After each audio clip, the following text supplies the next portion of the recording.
নমস্কার বন্ধুরা, কেমন আছো তোমরা? তো নতুন একটা ইরান ইসরায়েল ওয়ারের আপডেট নিয়ে চলে এসেছি, যেখানে ইরান রিসেন্টলি ওমান এবং কাতার এসবের স্টিল প্লান্ট এবং ওয়াটার যেহেতু এই মিডল ইস্টার্ন কান্ট্রিগুলোতে জল পাওয়া যায় না, তাই তারা সমুদ্রের জলগুলোকে ফিল্টার করে ইউজ করে নিজেদের নাগরিকদের দেয়।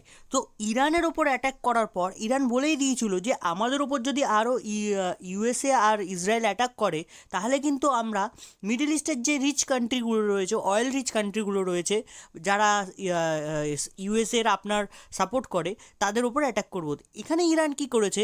এখানে ইরানে সাউদি এবং কাতার, ওমান, এদের যে স্টিল প্ল্যান্টগুলো ছিল সেখানে হামলা করেছে, তোমরা আর্টিকেলটা দেখতে পাচ্ছ।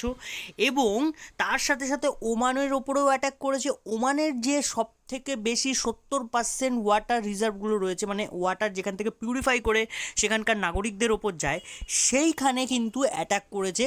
বেশি কিছু হয়নি, মোটামুটি এখানে তারা বছরে 100% ইউজ করতে পারতো জল পিউরিফাইন করে, সেখানে এবার বছরে 70% ইউজ হবে, 30% মোটামুটি নষ্ট হয়ে গেছে, যেটা আপডেট বেরিয়েছে। এবং এর ফলে কি হয়েছে, ইসরায়েলের সাথে ওমান এবং কাতার আরও যারা কান্ট্রিগুলো রয়েছে মিডল ইস্টের অয়েল রিচ কান্ট্রিগুলো, তারা কিন্তু ইসরায়েলের সাথে গোপনে ডিপ্লোম্যাটিক চ্যালেঞ্জ টক করা স্টার্ট করে দিয়েছে।